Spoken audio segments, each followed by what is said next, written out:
Senhor Embaixador, muito bem-vindo aqui ao nosso podcast Entre Dois Mundos. É um prazer tê-lo aqui na Universidade de St. Gallen. Muito obrigado por ter aceito a nossa proposta. Pronto, o objetivo deste podcast é falar consigo sobre vários temas. Vamos precisar de mais ou menos uma hora. Vamos ver também conforme o tempo que você tem. Pronto, não sei se tu também tens alguma coisa para dizer, Luca. É isso, Renato. Vamos a isso. Nosso primeiro episódio. Acho que tem tudo para dar errado, mas tem tudo para dar certo por Exatamente. causa do nosso convidado. Por isso, vamos a Boa. isso.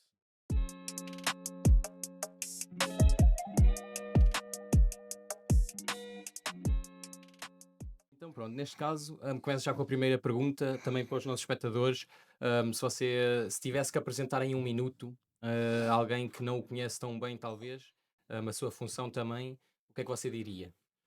Pois, bom dia, boa tarde ou boa noite a quem nos escuta. Muito obrigado pelo convite, é um gosto estar aqui na Universidade de St. Gallen e felicito-vos obviamente pelo projeto. Num minuto eu diria que sou filho de pais portugueses naturais de Peso da Régua e da Lousã e que nasci no Lubito, em Angola, em 1962. Meus pais trabalhavam na altura lá. Eh, Sou divorciado, vivo em união de facto com uma antiga professora do ensino português na Suíça, tenho dois filhos. E digamos que emergi para ou mergulhei na diplomacia há 39 anos quase. E eu diria que nem súmula, a fotografia básica será esta. Ok, boa, muito Uhum. interessante. Você vive aqui na Suíça com a sua família também. Eu vivo aqui, neste caso com a minha companheira, desde janeiro de 22, a altura em que assumi funções Uhum. na Embaixada em Berna. Ok, ok. Uhum. E já quando você esteve em Geneve também estava já com a sua companheira, ou nessa Não, não, na altura? altura ainda estava casado, estive em Genebra entre 2005 e 2009, Uhum. como consul-geral de Portugal naquela cidade, com uma atividade diferente da atual, mas muito intensa, porque, enfim, a comunidade portuguesa também era bastante importante nos cantões que eram servidos pelo consul-geral e a articulação com a embaixada também era permanente Ok, na altura. ok, muito bem. Um, o que eu acho também muito interessante e talvez até importante é imaginar o que é que um senhor embaixador, por exemplo, faz aqui na Suíça, o senhor embaixador de Portugal na Suíça. Se você tivesse que apresentar, por exemplo, um dia normal, se bem que você não deve ter dias normais, que todos os dias devem ser bem diferentes, mas se tivesse que talvez falar sobre um dia, como é que um dia parece na sua vida? O dia do diplomata na Suíça é, por norma, intenso, com horas de início e provavelmente sem horas específicas de terminar. Nós não temos propriamente um horário das 9 às 5. O nosso horário é aquilo que a função exige, mas eu diria que entre o pequeno almoço em casa e depois o contacto com os funcionários da embaixada, reuniões externas, seja com colegas de países da União Europeia, sejam com instituições suíças ou interlocutores suíços, até ao contacto com os consulados quando se justifica o trabalho de coordenação, visitas externas que podem passar, seja a uma associação portuguesa, seja a uma empresa suíça, seja uma empresa portuguesa na Suíça. Enfim, eu diria que há uma multiplicidade de ações que nós levamos a efeito ao longo da semana, ao longo dos meses, e que estão inseridas naquilo que é a função do embaixador, que começa por ser o representante do Estado português na Suíça e que depois entra em muitos aspectos particulares, em áreas tão diferentes como seja a cultura, como seja a economia, como seja o assunto consular ou questões de natureza administrativa e, obviamente, o diálogo político com as autoridades locais. Exatamente, ok. É basicamente isto que nós fazemos aqui, ainda que às vezes parece que não tenhamos uma vida intensa, mas de facto ela é normalmente bastante completa e bastante preenchida. Uhum. Exatamente, certo. Boa. Eu e o Renato tivemos a fazer os nossos deveres de casa. Tivemos a ler um bocado a biografia. Você passou por vários cargos em vários países também. Você nos podia dizer, se calhar, qual é que foi o momento mais desafiante em que você teve em um cargo específico? Todos os países onde exerci funções, portanto, da Venezuela à Espanha, ao Canadá, à Croácia, à Suíça, neste caso em duas circunstâncias diferentes e em dois momentos diferentes, todos eles tiveram momentos de alguma exigência, para não falar do outro país, que parece que não existe, mas na vida do tribunal também existe, que é o próprio país de onde somos naturais, portanto, Portugal. Também aí exerci funções. Eu diria que em todos eles houve desafios, mas houve naturalmente contrastes gritantes que nós fomos observando ao longo da vida profissional e que nos marcaram profundamente.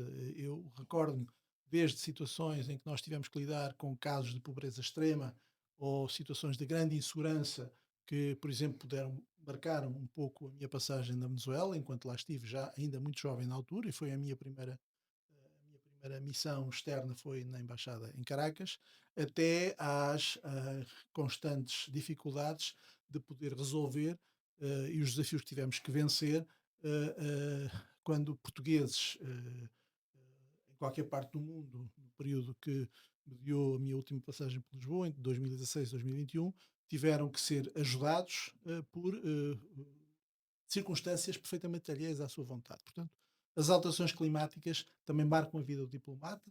Nós tivemos, durante alguns anos, que resolver problemas complexos em momentos onde houve passagem de em locais onde houve passagem de ciclones e tempestades que afetaram os portugueses. Recordo-me nas Antilhas ou em Moçambique, entre os anos 2016 a 2018, ou mais tarde, já no momento em que se avizinhava um problema complexo criado pela pandemia, a necessidade de retirar portugueses da República da China de uma forma muito particular, muito complexa. Mas, enfim, entre a dificuldade de lidar com situações complexas e, ao mesmo tempo, mesmo no momento de algum drama, como aconteceu com situações complexas vividas em Moçambique, olharmos para as pessoas que nós tentávamos ajudar e vermos neles a alegria de ter sido possível socorrê-los e ajudá-los, eu diria que estes contrastes fazem parte da vida do diplomata e são desafios que nós encaramos com normalidade, com grande responsabilidade, mas no final satisfeitos se resolvermos os problemas. Boa. Não, uma resposta muito, muito boa. Sim. Realmente é pronto, um diplomata como você, o senhor embaixador já viveu em vários países, como você disse. Você esteve na Croácia antes de vir para a Suíça, se eu não me engano. Você esteve na Venezuela, esteve na Espanha, esteve no Canadá. Mas agora voltando para a Suíça, se calhar também para Sim. falarmos mais sobre a Sim. Suíça, temos aqui algumas perguntas que gostávamos de fazer. Pronto, você já é a segunda vez que está na Suíça, né? Esteve em Geneve, se não me engano. Entre 2005 e 2009. Exatamente, muito bem, 4 anos. Você já tinha alguma expectativa da Suíça antes de vir? Tinha alguma imagem e mudou quando veio? Se puder falar um bocado sobre esse aspecto. Enfim, normalmente quem olha para a Suíça do exterior, Uhum. aquilo que encara como muito normal é vir encontrar um país organizado, um país com bons níveis de qualidade de vida, um país conhecido não só pelas suas paisagens, que são de facto verdadeiras e são reais, mas também um país marcado pela inovação e pelo desenvolvimento tecnológico. Isso, basicamente, eu conheci quando cá estive e mantém-se fiável à verdade. Portanto, são esses padrões que nós continuamos a encontrar na Suíça, num país que, de qualquer maneira, nestes últimos 20 anos, e houve aqui uma decalagem de tempo entre a minha primeira passagem e esta atual, um país que, de qualquer maneira, em 20 anos, sofreu algumas transformações, sobretudo a nível, julgo eu, cultural e social, porque a presença de grandes comunidades migrantes, sobretudo europeias, naturalmente vai moldando também o país a uma realidade diferente e, portanto, é um país que se transforma também produto dessa vivência cultural que outros trazem para a Suíça e que não deixa de ter um reflexo importante na forma como também os suíços encaram essa relação. E hoje em dia, se nós temos, por exemplo, a possibilidade de receber em Portugal, ao longo de um ano, mais de 400 mil turistas suíços, em parte, isso é produto daquilo que é o reconhecimento do que o Estado português hoje em dia é, mas também é produto do esforço que os portugueses na Suíça têm mantido e têm feito para poder levar muitos suíços a Portugal, país que alguns desconheciam. Uhum, uhum. Eu, Isso por é, a exemplo, meu ver, muito relevante. Sim. exatamente. Eu sou um exemplo disso. Por exemplo, eu quando estive a fazer o meu estágio lá há um ano, levei vários colegas a visitar Portugal. Alguns já lá tinham estado, alguns foi a primeira vez. E o feedback que eu tive deles foi muito positivo. Normalmente todos os suíços gostam muito de Portugal, gostam também muito dos portugueses. Eu acho que os portugueses têm uma muito boa imagem aqui na Suíça. Exatamente, e é fruto do que o senhor acabou de dizer. Exatamente.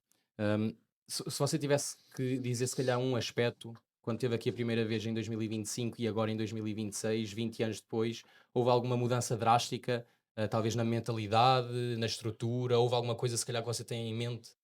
Eu diria que o país mantém-se, do ponto de vista da organização, na mesma, isto é um país criado de baixo para cima, Uhum. estrutura federal, em que a vida nas comunas marca a vida de qualquer cidadão, mas onde a presença crescente do estrangeiro que veio contribuir para a riqueza económica do país, julgo que é importante, mas também é apreciada e reconhecida. E como há bocado dizia, que de facto as pessoas têm um apreço muito grande pelos portugueses, isso é verdade. É produto, ao fim e ao cabo, da forma como os portugueses encaram os desafios que se lhes colocam quando têm que partir de Portugal. E a Suíça não é caso único, seguramente. Mas eu diria que não houve transformações substantivas, a não ser, julgo eu, uma maior aculturação ao fenómeno externo. A circunstância da Suíça, embora não sendo um país membro da União Europeia, ser um país de matriz e de raiz europeia e continuar a apostar claramente no reforço das relações com os seus parceiros mais próximos, quer os países vizinhos, quer os países da União Europeia. Hum. Uhum. E da comunidade portuguesa, você teve durante esses 20 anos uma percepção diferente, se calhar, do Hoje em papel da dia, comunidade ou hoje da em dia ideologia? há algumas novas valências que se destacam e que há 20 anos atrás não eram, se calhar, tão visíveis. Primeiro porque a minha responsabilidade há 20 anos também era a responsabilidade muito geográfica, ou seja, eu estava ali muito contido na minha atuação como concertante nos cantões de origem francesa, sobretudo os três cantões Genebra, Vaud e Valais. Hoje em dia a minha percepção é outra, primeiro porque a minha responsabilidade é sobre todo o país e não apenas sobre a parte francesa, segundo porque a comunidade evoluiu, a comunidade tem-se vindo a transformar e essa transformação positiva tem em si algumas consequências. Desde logo o facto de hoje em dia, ao contrário do que havia há 25 anos acontecia, ou há 20 anos acontecia, os portugueses estão mais concentrados em cantões de matriz germanófona ou bilingue, francês-alemão, do que francês. Portanto, há 25 anos atrás, mais de metade da comunidade portuguesa estava radicada naqueles três cantões. Hoje em dia não é assim. 57, 58% dos portugueses vivem em cantões de língua alemã ou de língua alemã e língua francesa. Para já não falar, ao fim e ao cabo, dos Grisons e do cantão do Ticino, onde também temos portugueses. Esse é um aspecto importante. O segundo aspecto é que é visível já de uma forma clara que as novas gerações de portugueses que têm vindo para a Suíça vêm com qualificações mais elevadas, que lhes permite chegar a outros tipos de vínculos laborais e, ao mesmo tempo, aqueles que já cá nasceram têm vindo a criar um enraizamento próprio na sociedade suíça que tem relevância. Primeiro porque temos uma comunidade hoje que é constituída por cerca de 40 a 45 mil jovens que já nasceram na Suíça. Segundo, porque muitos deles, e vocês são dois bons exemplos, ingressaram no ensino superior suíço, o que não era uma realidade há 25 anos atrás, tão fácil de encontrar como hoje. E terceiro, porque se olharmos um bocadinho para aquilo que é o cenário político na Suíça, nós temos centenas de portugueses envolvidos na vida política comunal e cantonal. E isto vai ter, obviamente, consequências no futuro. Portanto, não me enganarei se disser que daqui a alguns anos nós teremos também membros do Parlamento Federal de origem portuguesa. E isto Hum. marca já uma diferença substancial. Exatamente. Hum, eu não sei se você se calhar tem uma área específica em mente em que talvez Portugal poderia aprender da Suíça e também talvez até ao contrário, se existe algo que Portugal faça muito melhor do que a Suíça, em que a Suíça ainda possa aprender, tão avançada que ela já esteja. Nós fazemos seguramente muito melhor bacalhau que os suíços. E nós fazemos seguramente Acredito, também muito acho. bom churrasco, seguramente melhor que os suíços. Uma Mas eu culinária. diria que nós temos claramente que apreender aspectos positivos que a Suíça nos pode conceder, desde logo a forma como o país se organiza, como é desenvolvido do ponto de vista tecnológico, como é que as empresas se organizam, a forma como a inovação e a qualidade fazem parte do dia a dia na Suíça e como é que isso pode ser transformado para Portugal, com certeza que é um bom exemplo. Mas a Suíça também pode aprender connosco que, ao fim e ao cabo, as nossas instituições universitárias em Portugal produzem qualificações académicas tão boas quanto aquelas que existem na Suíça, que o nosso know-how do ponto de vista tecnológico e do ponto de vista, por exemplo, da engenharia informática ou da engenharia civil é tão grande quanto aquilo que existe na Suíça, que a nossa capacidade em termos de recursos humanos qualificados é tão importante quanto aquela que hoje existe na Suíça e, por consequência, podemos ganhar claramente uma relação tão aberta quanto possível, sempre e quando possamos continuar a manter níveis de comprometimento político e de relacionamento político ao mais alto nível. Eu penso que por essa via aprenderemos seguramente uns com os outros, sem dúvida alguma. Uhum. Estou aqui só a escrever umas notazinhas. Além de jogarmos mais futebol. Que Também. existe. Exatamente. Obviamente não jogamos tão bem hóquei sobre o gelo, ou não esquiamos tão bem, mas isso faz parte do ADN de cada país. Da Mas esses são cultura. aspectos que também marcam um bocadinho a vida entre os dois países e que são reconhecidamente importantes quando, por alguma razão, temos que ter seleções nacionais envolvidas em competições internacionais. Exatamente. Uhum. E pronto, as expectativas estão altas agora para o Mundial que vem aí. Vamos ver, Va- Vamos va- assim ver. esperamos. Assim Exatamente, esperamos. vamos ver. Com certeza o último Mundial também do nosso Cristiano. Vamos ver como é que vai ser isso. Muito bem. Também, se calhar, talvez falar sobre a sua experiência e também o que você tem ouvido em termos da integração. Se você notou alguma diferença em 2025, comparando com o momento que temos a passar agora, eu faço esta pergunta porque eu falando com os meus pais, eu noto que quando eles vieram para a Suíça há quase 30 anos atrás, hum, havia uma maior dificuldade em se integrar, as pessoas suíças não estavam tão abertas como estão hoje, a meu ver, e se calhar também razões para tal coisa. Não sei se você tem alguma opinião. Eu acho que o cenário é claramente diferente. Nós continuamos a ter uma comunidade portuguesa muito ainda marcada por presença importante e relevante em setores da atividade económica que são particularmente duros. Eu estou a falar, por exemplo, na construção, ou na hotelaria, ou na restauração, ou em tudo o que tem a ver com a limpeza, ou tudo o que tem a ver com o setor da logística de transportes. Mas essa é uma realidade que subsiste, mas que se tem vindo a transformar. Porquê?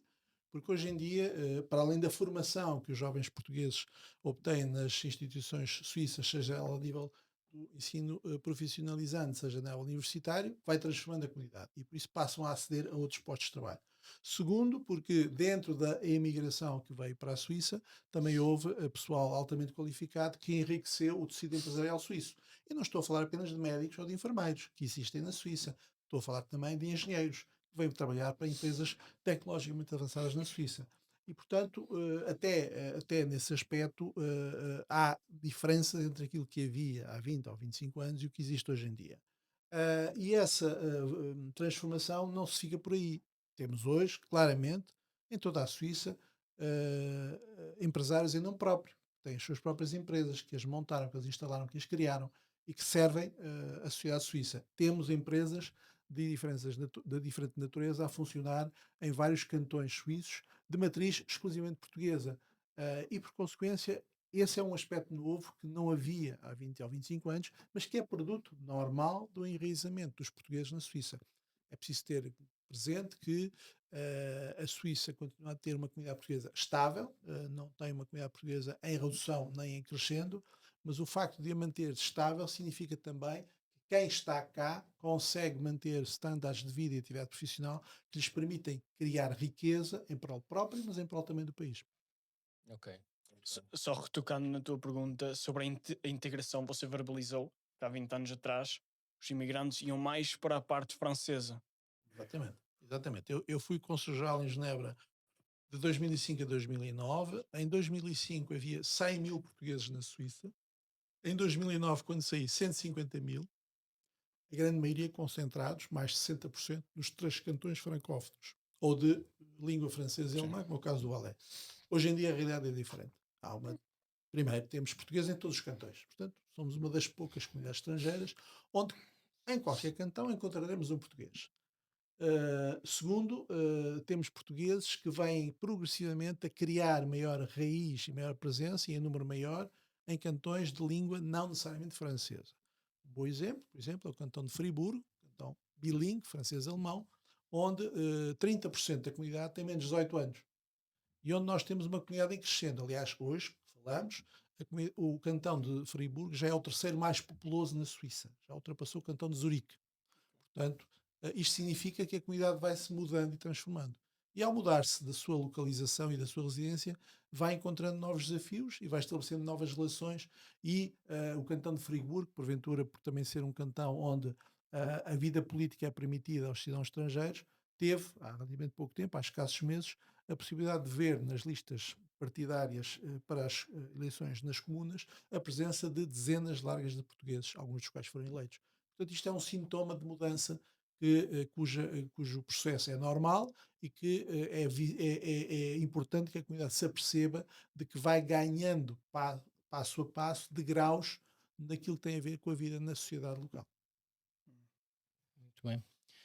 Falando sobre a população portuguesa aqui na Suíça, é bom também, e eu acho até importante dizer que a comunidade portuguesa é a terceira maior, se não me engano, depois da alemã e da italiana. Você acha que isso vai mudar no futuro? Vai ficar mais ou menos igual? Eu não tenho os números exatos em mente, mas Eu diria que não deverá vir a haver nos tempos mais próximos uma mudança substantiva. Ou seja, no que toca às três comunidades mais populosas, a alemã é provável que venha a ganhar um bocadinho mais de aproximação à comunidade italiana, porque aquilo que tem vindo a acontecer entre as duas tem vindo a ser um progressivo aumento do número de cidadãos alemães a viver na Suíça e uma estagnação ou redução do número de cidadãos italianos. Ou, dizendo de outra maneira, o crescimento da comunidade italiana é menor que o crescimento da comunidade alemã. E, portanto, estão as duas muito próximas e é natural que essa diferença, passando os italianos a ser a segunda e não a primeira como hoje, se venha a verificar. Quanto à comunidade portuguesa, os dados mais recentes apontam para uma estabilidade no número de portugueses. Fala-se muito, e sobretudo fala-se em Portugal, e ouve-se aqui, o que também é verdade, dos portugueses que vão para a Suíça, é verdade, fala-se pouco daqueles que regressam a Portugal. E isso é uma realidade tão importante quanto a primeira, ou seja, damos às vezes excessiva atenção ao processo migratório de Portugal para o estrangeiro, damos pouca atenção ao regresso dos portugueses a Portugal. E, no caso da Suíça, isso tem acontecido. A razão pela qual nós não temos processos de crescimento da comunidade portuguesa cá. Cerca de 10 a 11 mil portugueses regressam todos os anos a Portugal. Nos últimos 6 a 7 anos, significa que cerca de 70 mil portugueses regressaram ao país. E com eles regressaram também pessoas em idade ativa. Portanto, não regressaram apenas reformados. Não. Aquilo que nós temos assistido é que há uma faixa etária que anda entre os 35 e os 45 anos, em plena vida ativa, que quer voltar a Portugal para retomar um projeto profissional e uma atividade profissional ativa e, por consequência, eu diria que nos tempos mais próximos, nos próximos anos, diria assim, é provável que a estabilidade da comunidade seja a marca que a vai caracterizar, sem prejuízo dela poder ter uma evolução muito reduzida do ponto de vista do aumento, mas é produto do saldo natural da população, portanto, a diferença de nascimentos e os falecimentos, mais do que processos migratórios novos. exatamente. Eu, por acaso, também tenho aqui os números à minha frente. Se não me engano, o recorde da comunidade portuguesa na Suíça foi no ano 2015, 2016. Depois, ele realmente desceu até o ano 2020, 2021 e desde então começou a subir outra vez. Essa descida, é o resultado então desse regresso que você estava a falar. Essa descida é o resultado do regresso e o resultado de uma redução das chegadas, Uhum. e enquanto que os valores atuais são sobretudo produto do equilíbrio entre chegadas e partidas. E de facto não tem havido grandes variações, as que existem, como eu disse, são produto do saldo natural da população, não produto do aumento de pessoas a chegarem à Suíça. Ok, Hum, ok. E sim. aqui há um fator importante, em algumas atividades económicas, provavelmente, que ajudam a explicar isso.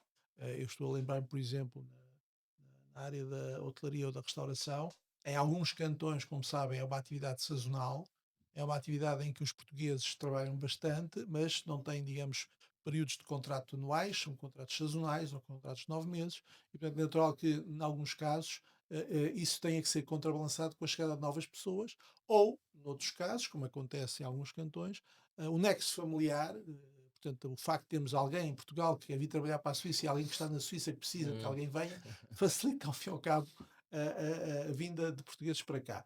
Sem prejuízo de que isso também só é possível porque os portugueses que cá estão criaram uma imagem de serenidade e de seriedade profissional uhum. apreciada pelo empresário suíço. Verdade, verdade. Recentemente anda-se a falar na Suíça sobre limitar a população para 10 milhões. Acha que teria algum impacto no emigrar dos portugueses? É uma questão relevante, como é evidente, como todas aquelas que são sujeitas a referendos anuais. Portanto, todos os assuntos que são de importância relevante, como sabem, por várias formas e por várias razões, são submetidas a referendo. E eu acho que a maturidade do povo suíço saberá seguramente encontrar a boa resposta à pergunta que colocou, e as instituições do Estado saberão perceber o resultado de qualquer decisão que seja tomada nessa matéria. e, portanto, aquilo que resultar da vontade popular será seguramente executado e aceito pelas instituições do Estado. Agora, mais do que pensar em que qualquer questão de limitação de população possa prejudicar os portugueses, eu diria que o importante é que o resultado de qualquer referendo que seja levado a efeito sobre a matéria eh, venha a ter as consequências que o povo suíço assim desejar. E as instituições do Estado saberão adaptar-se a isso.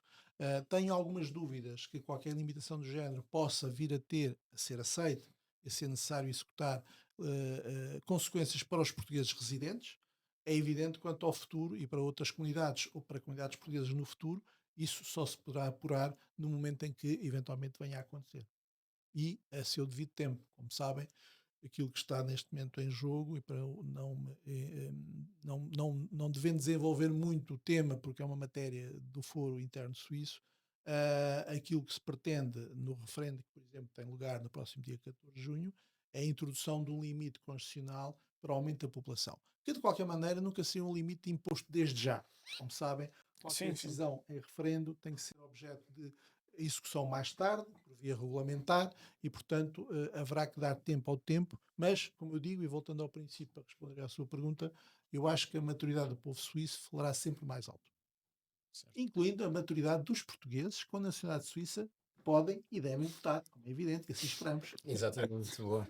E ainda bem que você tocou nesse assunto, porque também era uma pergunta que eu tinha, Sim. porque eu a ler a publicação ou o documento que a Embaixada publica todos os anos sobre a comunidade portuguesa, o mais recente no ano 2025, eu não consegui interpretar certo o número da comunidade portuguesa na Suíça, porque há aquele componente ou aquele aspecto de um português ou uma portuguesa que tenha dupla nacionalidade.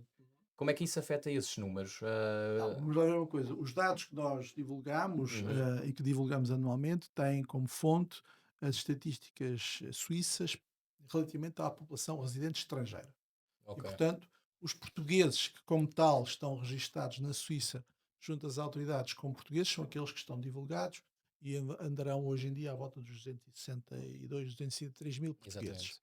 Para além desses, há todo um outro conjunto de cidadãos de origem portuguesa, mas que, entretanto, ao longo dos anos, obteve a nacionalidade suíça. E esses já não fazem parte das estatísticas enquanto Exatamente. estrangeiros, mas sim como suíços. Uhum. Portanto, eu diria que há aqueles números que nós temos dos 263 mil, e tendo em conta que ao longo dos anos que nós conhecemos, tem sempre havido anualmente um conjunto de portugueses que têm pedido a nacionalidade suíça, eu diria que esses 263 mil, seguramente, teremos que juntar pelo menos entre 30 a 40 mil cidadãos Uhum. binacionais, Uhum. que são portugueses, mas que para os suíços são suíços. Portanto, Exatamente. esses números eu não os conheço com rigor. Uhum. Primeiro, porque, como disse, saltaram de lado estrangeiro para o lado suíço. E segundo, porque dentro desse valor acumulado de nacionalidades suíças obtidas por portugueses, seguramente também estarão pessoas que obtiveram a nacionalidade suíça, passaram a ser suíços, mas que até cá podem já não viver, podem estar a viver em Portugal. No entanto, eles foram, no momento em que foi contabilizada a sua decisão de pedir a nacionalidade de lhe ser concedida, foram considerados cidadãos naturalizados suíços. Portanto, nós devemos ter uma comunidade muito próxima dos 300 mil portugueses. Temos, porque eu também estive aqui a ver os números e se estiver tudo certo, nós temos 41 mil portugueses e portugueses na Suíça com dupla nacionalidade. E tendo em conta que pronto, temos 263, 264 mil portugueses e portuguesas na Suíça, chegamos perto ou até passamos dos 300 mil portugueses e portuguesas na Suíça. Eu tenho aqui só outro número também, Lucas, se me permitires, é uma percentagem que eu acho interessante. Se nós tivermos um olho na taxa de desemprego entre os cidadãos suíços, é a cerca de 2%, 2,1% no ano 2025. Se olharmos para esses mesmos números na comunidade portuguesa, já arredonda aos 5%. Uma vez que é mais do dobro, eu por acaso achei esse número interessante. Você tem aqui uma explicação para esse número? Há explicações para esse facto. Tradicionalmente, as comunidades estrangeiras têm níveis de desemprego mais elevados que a comunidade suíça, que os cidadãos suíços. Isto tem muito a ver também com a fórmula, ou melhor, tem a ver com os setores de atividade profissional em que muitos deles exercem funções e, como sabem, ainda há pouco referi, Uhum. há certas atividades profissionais que são mais desenvolvidas por cidadãos de uma certa nacionalidade que outros, como é o caso, por exemplo, da restauração, da hotelaria, muitas vezes em atividades sazonais. Eu diria que, em relação a 2025,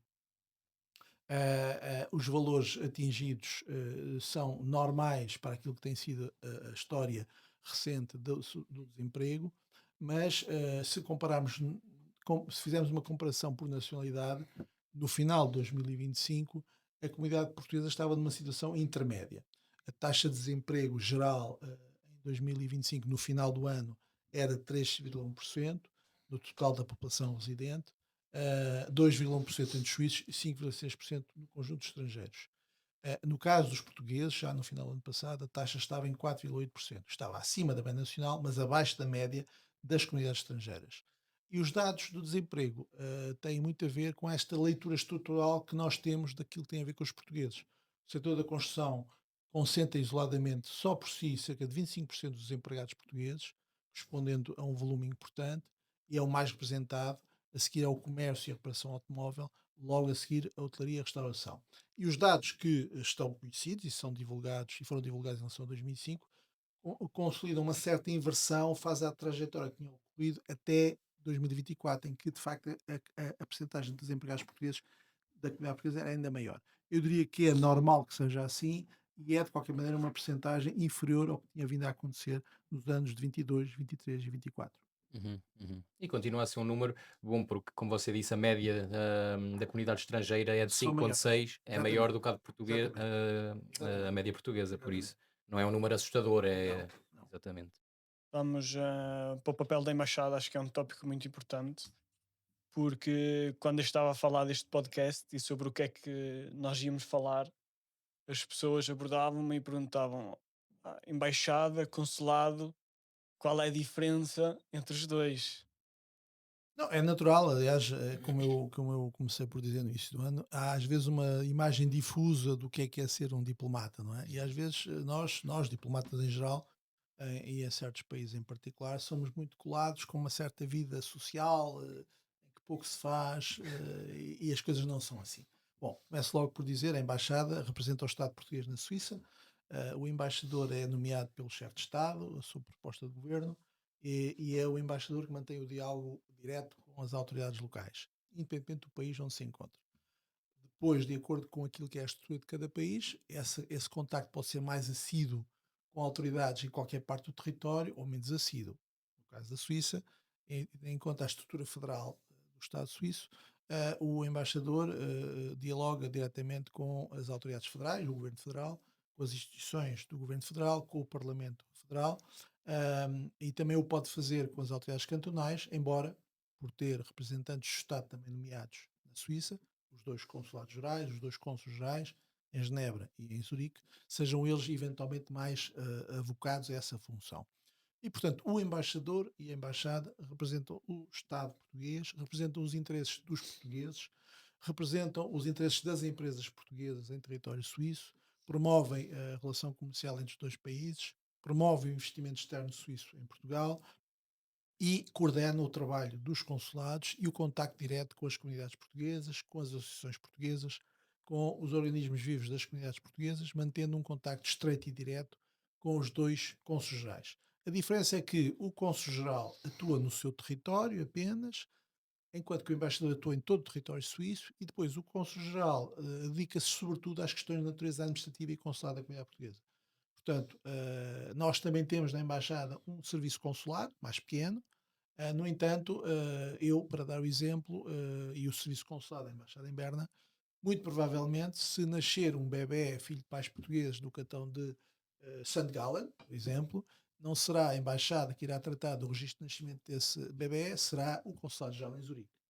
Mutatis mutandis, o mesmo para se nascer no cantão do Valais, na cidade de Zermatt, na cidade de Teche, onde temos muitos portugueses, será o consulado-geral em Genebra que tratará desse assunto e não a embaixada em Berna. E, portanto, estas são as diferenças fundamentais. Depois há muitas particularidades, obviamente, que o embaixador está disponível para falar com todos os portugueses no país, embora deva ser privilegiado o contacto primeiro pelos consulados gerais, porque são eles que estão em contacto direto com as autoridades locais e às vezes há muitas questões e muitos problemas que se colocam localmente num cantão ou numa comuna que dependem mais depressa do consul do que do embaixador. Portanto, eu direi que eles são subsidiários em relação às funções que eu exerço e não me podem substituir. Eu sou subsidiário perante as funções deles, procuro não os substituir, mas sim ajudá-los naquilo que eles necessitarem. Ok, muito bem. Hum, quem segue o senhor no LinkedIn, por exemplo, como eu faço, ou quem segue também as redes sociais da embaixada, dos consulados, vê que vocês têm vários eventos onde tentam também dar informações à comunidade portuguesa.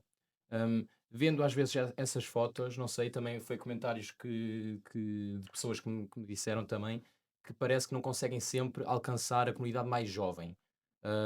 Se você tivesse, se calhar, um comentário sobre, ou uma resposta para esse comentário, se isso é verdade ou não, e pronto, o desafio, se você identifica esse desafio, como é que o querem resolver? Não, nós, na Embaixada, procuramos, obviamente, utilizar todos os meios que temos à disposição para Uhum, divulgar os eventos que promovemos.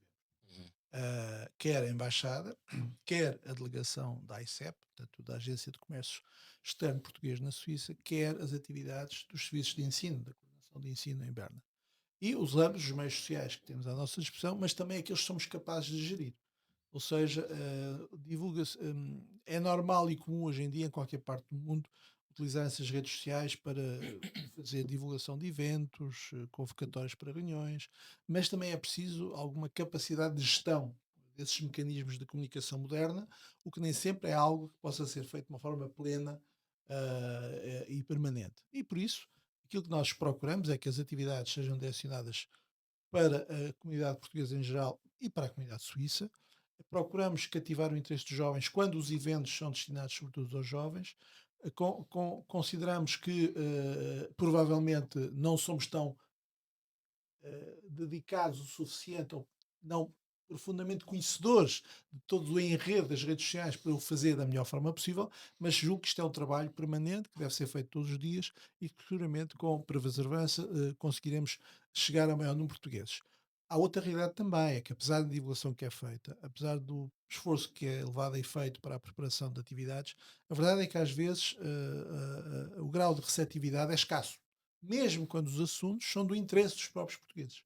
E, portanto, eu aí deixo o reto também para os portugueses, que estão do outro lado, para poderem acompanhar as nossas atividades e participarem quando são abertas ao público ou quando são convidados para o efeito.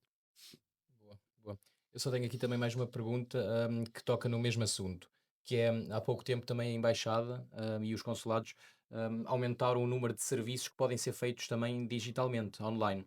E uma vez que vários estudos dizem que, pronto, a geração mais nova, cada vez usa mais o telefone para fazer várias coisas, não só compras, mas também, obter esses tais serviços. hum, a instituição, da embaixada, dos consulados estão prontos para isso?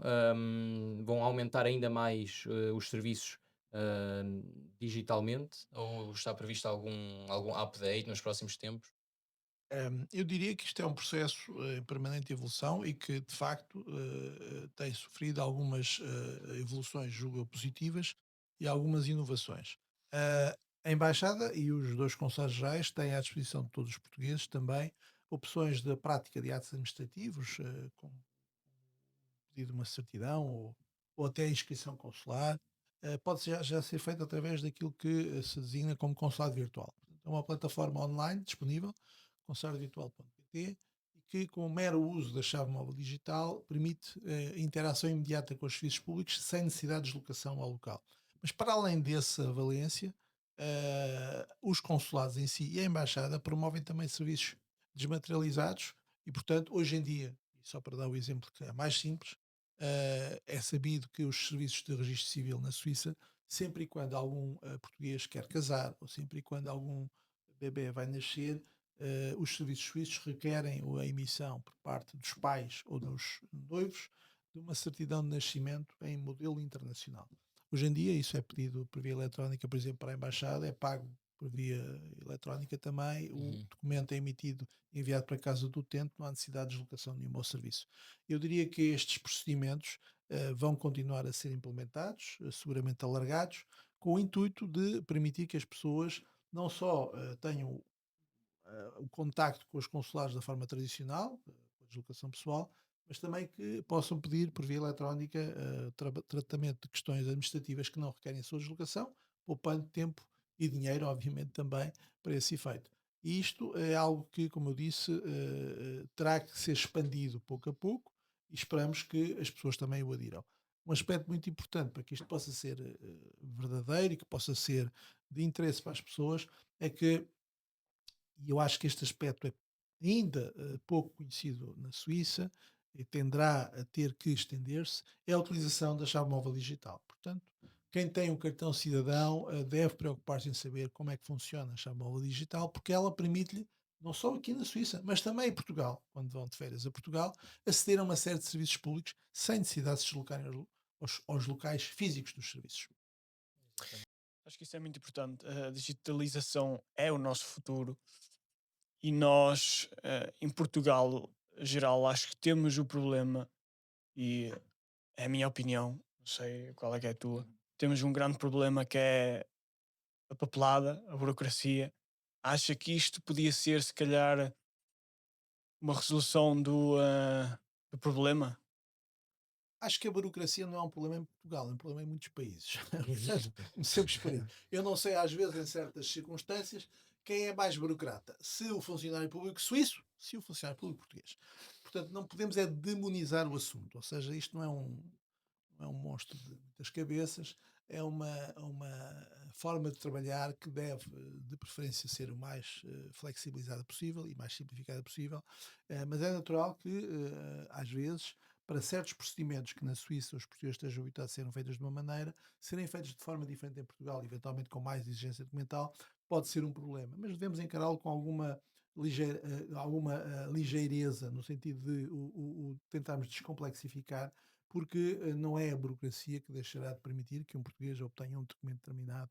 Acho que todas as questões que na natureza burocrática se coloquem podem ser resolvidas. O importante, isso sim, é que se mantenha sempre aberto, ou se mantenham sempre abertos, canais de comunicação entre o utente e o serviço público. Isso é que é fundamental. Ou seja, a relação tem que ser permanente e nós não podemos ter uma relação permanente apenas, entre aspas, fechados nas instalações consulares, também temos que as ter fora, seja por esta via, que é o caso da via eletrónica, seja também, e é um aspecto que às vezes é pouco conhecido na Suíça, mas funciona e funciona bem, através das designadas presenças consulares, em que trabalhadores dos serviços consulares deslocam-se à periferia para prestar serviço público aos portugueses. E nós temos todos os 3 dias na Suíça uma deslocação à periferia, que é feita tanto em Berna, como pelos serviços consulares em Zurique, como pelos serviços consulares em Genebra. São mais de 100 deslocações à periferia ao longo de um ano civil, o que significa que também nós estamos próximos da população, no sentido que nos deslocamos para fora das instalações para praticarmos atos consulares em favor dos portugueses. É uma forma de desburocratizar e de diminuir a burocracia. Sim, certo. Boa, boa. Eu, também para continuar ainda um bocado neste tema, tendo em conta as eleições presidenciais agora mais recentes, uma pessoa portuguesa da comunidade portuguesa na Suíça tem que se deslocar aos consulados, pronto, ao consulado que é atribuído a cada pessoa para se ir votar. Eu, por exemplo, fui a Zurique, também de qualquer forma tinha que ir buscar o meu pai a Zurique ao aeroporto, aproveitei logo uma coisa e outra e fui votar um pouco antes. Mas falando assim com a comunidade portuguesa, eu acho que muita gente nem se dá ao trabalho, assim, entre aspas, para, por exemplo, fazer uma viagem de carro, 2 ou 3 horas, apenas, entre aspas, para ir votar. Uma vez que muita gente também acredita, o meu voto aqui na Suíça não vale nada, eu não sei se você tem uma opinião sobre isso, isso vai mudar no futuro prévio para ser uma coisa digital também, ou não há hipóteses para tal coisa? Eu acho que o direito, o exercício do voto e o direito cívico de votar é extremamente importante. Como eu costumo dizer, Também acho. todos os votos contam, ou quem gosta de ver jogos, atividades esportivas, sabe que até ao fim do jogo é sempre possível mudar o resultado. Portanto, desde já queria declarar aqui isto de uma forma expressa que, a meu ver, toda a participação cívica é importante e ela deve refletir a vontade das pessoas. É por via da participação cívica que se constroem as sociedades solidárias e mais justas. Agora, o que acontece no caso português é que nós temos fórmulas diferentes de votar consoante o tipo de votação que está em causa. Eu admito que isso às vezes pode não ser fácil para as pessoas perceberem. De facto, para o Presidente da República, nós votamos sempre pessoalmente, presencialmente. Para as eleições à Assembleia da República, por regra, vota-se por correio, portanto, recebem-se os votos em casa por correio e devolvem-se pela mesma via. Para o Parlamento Europeu, são eventualmente menos conhecida, também se vota presencialmente. E eu admito que estas fórmulas diferentes de votar não sejam fáceis de se perceber porque é que ocorrem e como é que isto pode ser mudado. Bom, eu diria que o importante é que todos nós, cidadãos, tenhamos consciência de que o nosso direito de voto é inalienável, que o devemos expressar sempre que existam eleições e para isso devemos ter o cuidado de conhecer o local onde devemos votar. Portanto, a consulta aos dados conhecidos na internet, através do portal do eleitor ou do portal da Administração Interna, saber onde estou recenseado para votar, isto é, onde estou inscrito para votar. Atenção, inscrito para votar não é inscrito no consulado, é uma coisa diferente. Isso parece-me uma obrigação evidente e necessária que cabe a cada um assumir e manter.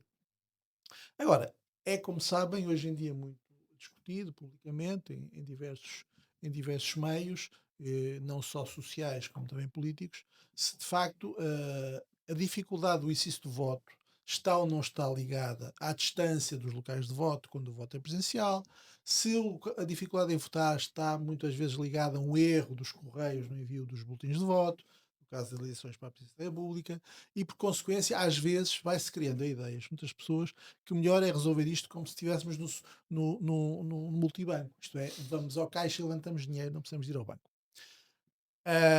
Admito que possa haver pessoas que o defendam e com todo o direito. Eu pessoalmente acho que nós não podemos nem devemos banalizar o ato de votar. Votar não é o mesmo que ir a um supermercado. Votar não é o mesmo que levantar o dinheiro no multibanco. Votar não é o mesmo que fazer uma transferência bancária. O ato de votar requer que estejam reunidas as condições fundamentais para que ele seja exercido de uma forma serena, fidedigna, secreta e pessoal pelo eleitor. Porque ele não é alienável. O ato de votar é inalienável. E, por consequência, eu não sei o que é que o futuro dirá quanto à existência de outras alternativas de voto que não voto postal ou por correspondência. O que me parece é que nós devemos ter bem consciência do que tem sido, primeiro, a história democrática do país desde 1974, segundo, que no passado não foi a circunstância de, por exemplo, termos que introduzir no boletim de voto, além do voto em si, o cartão de cidadão, no caso da eleição da Assembleia da República, que impediu as pessoas de votarem. Recordo que em 1976, em 1980, durante muitos anos após o 25 de Abril, o direito de voto é exercido com a apresentação de cópia do cartão de eleitor, que hoje já não existe. Isso não impediu que as pessoas votassem e votassem massivamente. Portanto, parece-me que o importante é que nós tenhamos consciência da importância do exercício do voto. Isto é, a consciência cívica de cada um é fundamental. E se nós tivermos essa consciência cívica adormecida, dificilmente ela permitirá que o voto passe a ter importância na nossa vida. Eu acho que é isto que nós devemos ter em conta. Depois, se queremos fazer o voto por uma via ou por outra, já é uma questão procedimental que pode ser discutida, pode ser tratada, pode ser melhorada, não tenho dúvidas que assim pode acontecer. Agora, não podemos banalizar o princípio fundamental que é o exercício do voto. E se nós que vivemos na Suíça temos alguma dúvida sobre isto, basta ver o que existe na Suíça há mais de 20 anos. Há mais de 20 anos na Suíça que se fala e se utiliza o voto eletrónico em pequenas quantidades para casos pontuais e muito, muito identificados. E, portanto, se a Suíça, que é um país ponderado, que é um país organizado, que é um país com procedimentos arraigados na tradição da sociedade há muitos anos, não trans- transpôs para o voto eletrónico as suas eleições, por alguma razão será. E, portanto, eu acho que temos que conhecer as experiências daqueles que já o fizeram, perceber em que matérias é que as questões fundamentais foram ou não acauteladas e depois partir seriamente para um debate, que terá que ser também um debate político, para decidir o que fazer. Agora, não me parece que nós possamos transpor rapidamente o voto presencial, o voto de correspondência, para um voto eletrónico como se isso pudesse acontecer do dia para a noite. Certo. Porque há alguns anos atrás o Conselho da Europa teve a falar sobre essa possibilidade de existir votações online. Você votaria contra, então? Eu seria muito cauteloso Ok. em dizer que essa é a opção. Primeiro, porque, por aquilo que eu já disse, Segundo, porque também em Portugal já houve experiências de voto eletrónico, não é algo de novo. Terceiro, porque os resultados dessas experiências seguramente identificaram dificuldades ou problemas. E terceiro, porque nós não podemos esquecer que qualquer debate que seja que seja levado a efeito hoje em dia no quadro do exercício do direito de voto por via eletrónica é um debate que está sujeito a uma porosidade dos sistemas muito grande, ou seja, a segurança da votação, a pessoalidade da votação, se for posto em causa, num caso que seja, é suficiente para minar o processo. E, portanto, como eu já tive a oportunidade de participar em processos relativos à introdução de experiências de voto eletrónico, conheço um bocadinho os contornos das questões securitárias e não me parece que neste momento possamos já estar em condições de que isso seja uma realidade facilmente implementável. Não é, e a questão deve ser tratada de uma forma séria, sabendo-se que no dia em que nós quisermos fazer algo nessa matéria com efeitos vinculativos, se correr mal, vai minar de vez qualquer alternativa futura. E, portanto, acho que devemos olhar para o assunto com alguma seriedade, ponderação e cuidado. Hum. Mas e o argumento de se calhar a geração mais nova, mais jovem, votaria se calhar mais? Eu não sei se votaria mais, porque a verdade é que hoje em dia, mesmo com as dificuldades que podem envolver a votação presencial ou por correspondência, há muita votação jovem a decorrer, tanto em Portugal como no estrangeiro. Aliás, as últimas eleições, tanto para a Assembleia da República como para o Presidente da República, que ocorreram no quadro daquilo que é o país, Suíça, tiveram a participação de imensos jovens. Portanto, e não foi pelo facto do voto ser presencial, por correspondência, que ele deixou de existir. Eu não estou tão convencido disso, isto é, não estou tão convencido que o voto eletrónico ajudaria os jovens a decidir se eles não tiverem consciência cívica arraigada, se não souberem porque é que estão a votar e em quem devem votar e quem são os projetos de quem se apresenta à votação. Eu acho que é um processo que tem que ser pensado e trabalhado, e também não tenho a certeza, porque é outro aspecto que às vezes se ouve, ou argumentos que se ouvem, de que a distância ou a dificuldade de deslocação seja um problema concreto para a votação, sobretudo a votação presencial. Porque em certos países do mundo eu admito que a dimensão dos países e a distância quilométrica seja de facto um entrave verdadeiro. Eu dou exemplo, por exemplo, os Estados Unidos, ou o Canadá, ou a Austrália, em que efetivamente a deslocação das pessoas implica dias de deslocação.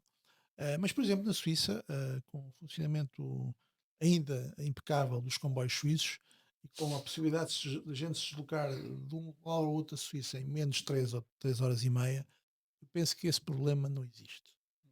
Antes desse problema, há outro, esse sim, tem que ser tratado. É o tratamento da questão da consciência cívica do cidadão. Uhum. O que eu acho também importante é que quando nós uma vez formos publicar este episódio, é também dar nas redes sociais mesmo, também dar o link, por exemplo, onde uma pessoa pode ver onde é que é recenseada. Sim, Porque sim. realmente a falar com as pessoas, uma pessoa nota que muita gente nem sequer está informada aonde é que pode ou deve ir votar.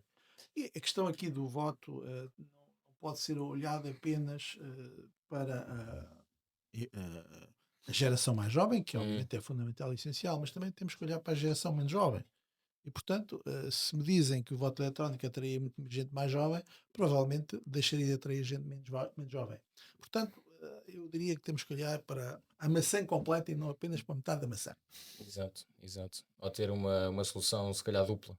Exatamente. Boa, boa. Ou pior, ou ter soluções que se complementem. Não só a questão do local de voto e da forma de voto é importante, mas o momento do voto também. Hoje em dia, nas últimas eleições para o Presidente da República e nas eleições para a Assembleia da República, já foi possível a muitos eleitores, sobretudo em Portugal, votarem em mobilidade, o que significa não estão afetos, embora afetos a uma junta de freguesia, podem votar no Algarve mesmo estejam recenseados no Porto e vice-versa. Esse processo de mobilidade de voto é vantajoso e permite fazer esse exercício de voto com toda a segurança, sem problemas. E, portanto, provavelmente temos que cozinhar uma receita onde possamos incorporar vários ingredientes para melhorarmos o sistema eleitoral e, com isso, atrair mais gente para o voto. Mas, enfim, é um aspecto, é um assunto que me toca particularmente. Gosto muito de falar sobre o assunto e sobre ele, mas eu diria que temos que ter a mente muito aberta. Certo, Sim. certo, boa. Eu só tenho aqui uma última pergunta também sobre este tema, que é, nos últimos anos têm surgido várias iniciativas também privadas para ajudar a comunidade portuguesa, seja no regresso a Portugal, seja na vinda para a Suíça, a tratar de papelada, tudo mais. Ahm, Você acha que existe algum tipo de sobreposição? Você acha que esses serviços privados, qual é a palavra? Complementam bem também os serviços públicos? Qual é que é a sua opinião sobre esses serviços privados? Repara, sempre e quando os serviços de iniciativa privada sejam transparentes na informação que prestem, são transparentes naquilo que servem, para o que servem e quanto custa. Hum. E não sejam usurários na forma como comercializam o serviço, eh, além de não deverem, a meu ver, atuar em ações ou em atividades que cabem exclusivamente ao Estado, obviamente que são de toda a utilidade para o cidadão e são seguramente muito úteis. E, portanto, as iniciativas privadas que existam, e hoje em dia eh, há prestações de serviço multidisciplinares e diferenciadas em todo lado. Aliás, eu recordo-me, e seguramente vocês não se lembrarão porque não estavam ainda neste mundo, mas eu, quando fui fazer um dos meus primeiros bilhetes de identidade em Lisboa ao Centro de Identificação Civil, havia muitos senhores, muitas senhoras que ajudavam a preencher o formulário do bilhete de identidade. Pronto, era um serviço privado posto à disposição dos utentes. Mas com isto quer dizer que sempre e quando os serviços sejam feitos com todo o profissionalismo, com toda a idoneidade, obviamente que podem ser úteis. O que não podem, a meu ver, é entrar em áreas de atuação do Estado, ou não devem entrar em áreas de atuação do Estado, e serem muito frontais e claros naquilo que prestam ao cidadão. Uhum.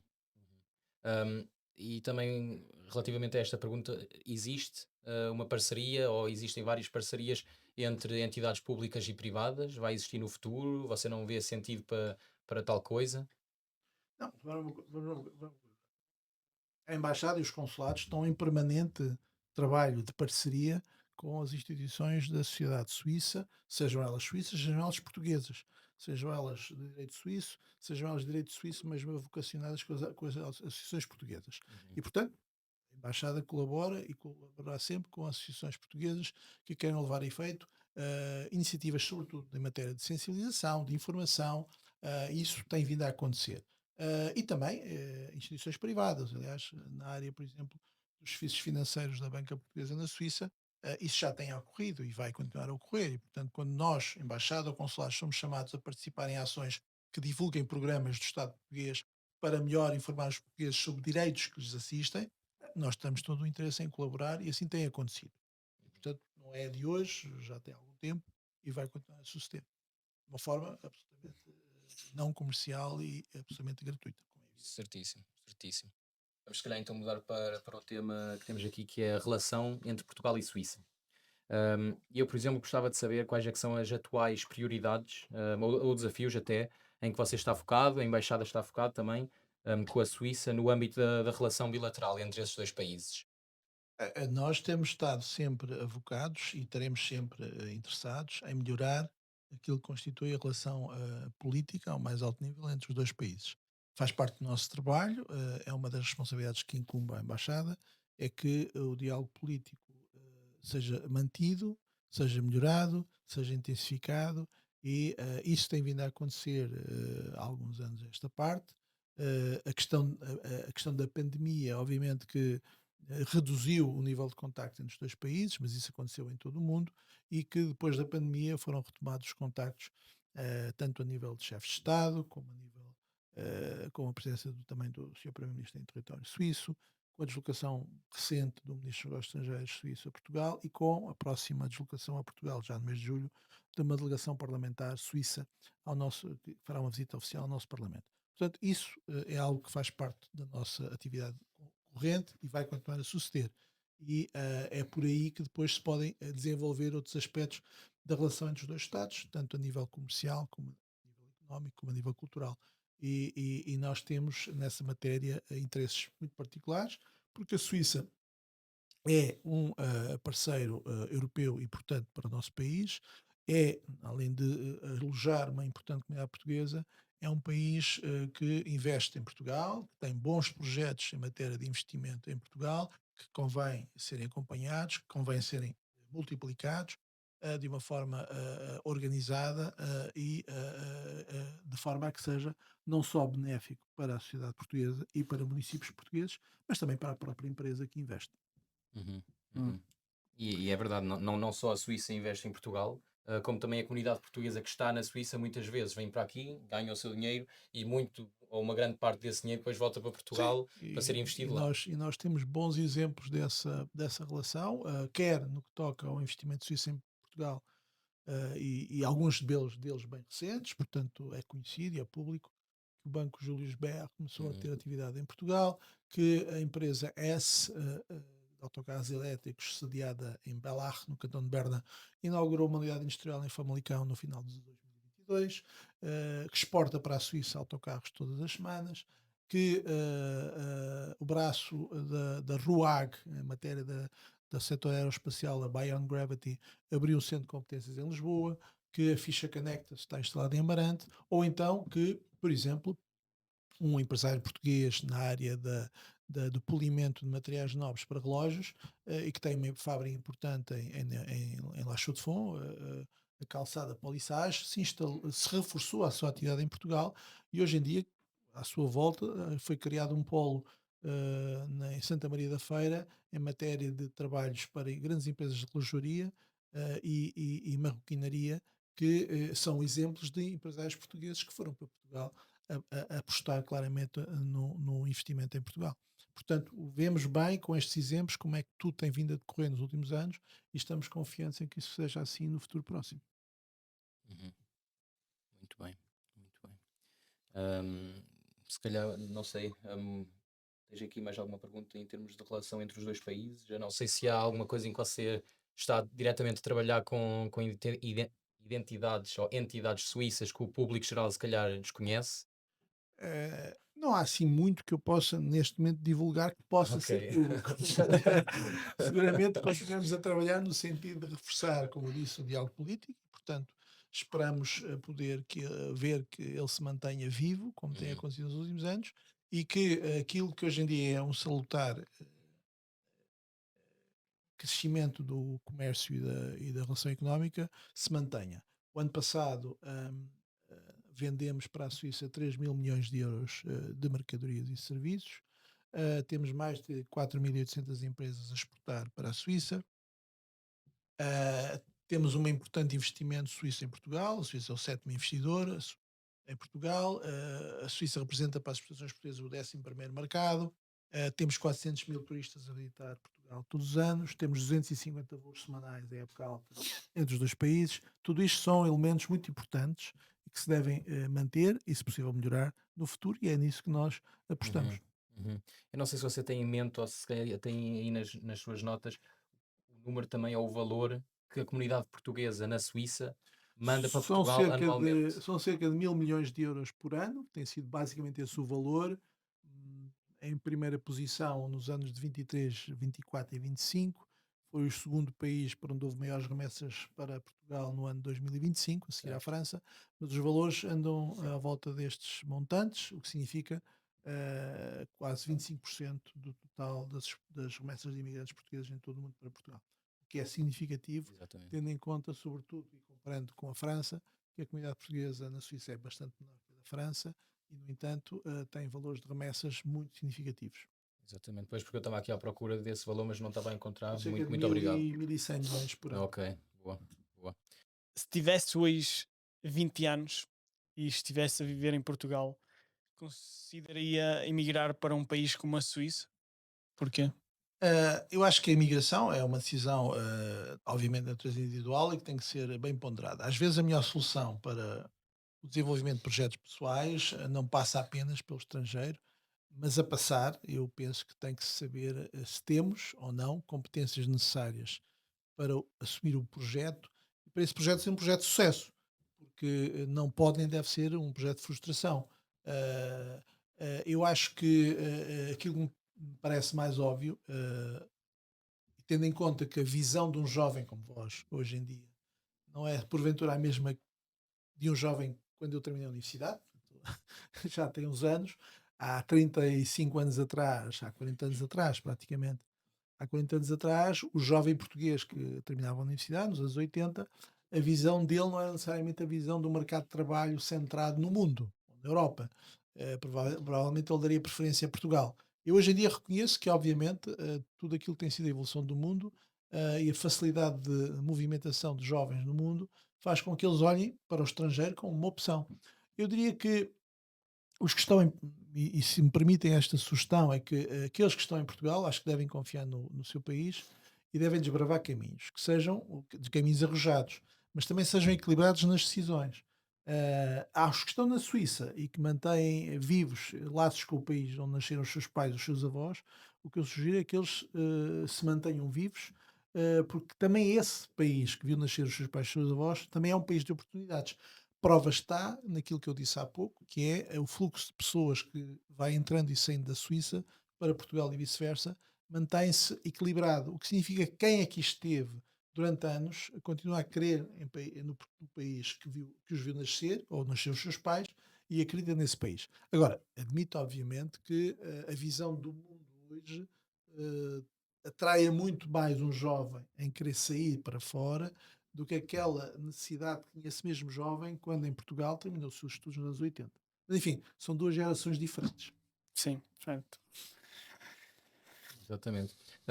E em termos, pronto, estamos a falar também de pessoas jovens, 20 anos. Você acha que Portugal, eu acho que sim, enfrenta atualmente uma saída significativa de talento, porque pronto, muitas pessoas que se calhar veem ou querem atingir um futuro melhor, muitas delas pensam, e eu conheço muitas pessoas que vieram estudar para aqui, para Zurique, por exemplo, para Berna, mesmo para Lausanne ou St. Gallen, que vieram de propósito de Portugal para aqui, para a Suíça, não só vir trabalhar, mas vir já estudar também. Você considera que o país está a perder esse capital humano? E o que acha sobre isso? Acha que Portugal está a tentar atrair de volta depois esse talento? Se está a conseguir ou não? Enfim, como eu disse há pouco, quando eu me formei em Uhum, 1985, o meu plano de vida e trabalho não passava pelo estrangeiro. uhum, Primeiro porque acreditava que haveria oportunidades de trabalho em Portugal, mas obviamente que hoje em dia as coisas funcionam de forma diferente. E a mobilidade internacional, sobretudo das pessoas jovens, que aliás é uma mobilidade internacional fomentada pelos países da União Europeia, como sabem, através antigamente do Interrail, que hoje ainda funciona, uhum, o Erasmus, enfim, há N experiências nessa matéria que se têm vindo a desenvolver e a especializar. Eu acho que temos que encarar esta mobilidade internacional como um novo player, um fator novo que condiciona os projetos dos jovens, mas também das empresas, mas que esse novo player também pode trazer benefícios aos países, ou seja, embora eu perceba que haja muita juventude que procura de uma forma rápida, e hoje os jovens são muito ambiciosos, é natural que sejam, em querer ganhar rapidamente crescimento, experiência e melhoria de vida no estrangeiro, Portugal pode também captar mão de obra portuguesa que está no estrangeiro e que queira fazer e ter experiências em Portugal. E isso é tão verdade para um jovem português que está no estrangeiro, como para um jovem estrangeiro que está no estrangeiro, e eu acho que isto deve ser visto sobretudo como um fator de oportunidade, mais do que um problema. Não terá seguramente não será seguramente um problema pequeno, mas eu tenho que ser visto, sobretudo, também como uma oportunidade para desenvolver novos instrumentos, novas formas de resolução das dificuldades que pode haver na questão do mercado de trabalho, sobretudo se for um mercado de trabalho que se veja empobrecido a sua qualificação. E eu acho que temos um bom exemplo a funcionar na Suíça já há alguns anos, e não só, mas sobretudo na Suíça, que foi o resultado do programa Regressar, criado em 2019, e que apareceu como um patamar de apoio para todos quanto quisessem regressar a Portugal para continuar a sua vida ativa. Ou seja, não foi um programa criado para pessoas reformadas ou em vias de se reformarem, foi um programa criado para pessoas em vida ativa. E a verdade é que nós temos milhares de portugueses que regressaram da Suíça para Portugal com apoio financeiro do Estado, também para a criação de negócio próprio, também para obterem alguns rendimentos e algumas facilidades rendimento de facilidades de natureza fiscal, e ele funciona como um bom exemplo daquilo que é atrair capacidade humana que está no estrangeiro. uhum. Certíssimo, Hum. certíssimo. Bom, Luca, não sei se tu tens mais perguntas, mas se não, permite-me acabar se calhar esta conversa também com uma pergunta assim. Só se tivesse que dar uma mensagem agora à comunidade portuguesa aqui na Suíça, o que seria, se tiver alguma? Se quiser aqui dar um último impulso, digamos. Bom, eu acho que a minha mensagem, primeiro, é de que a embaixada e os consulados continuam profundamente envolvidos e dedicados no serviço que prestam aos portugueses na Suíça. O segundo, de que devem continuar a apostar na sua formação, na melhoria das suas condições de vida, mas também em conceder aos jovens portugueses as melhores oportunidades para o seu desenvolvimento pessoal, tanto académico como profissional. E o terceiro é de continuarem a confiar em Portugal e a olhar para o país como um país de oportunidades.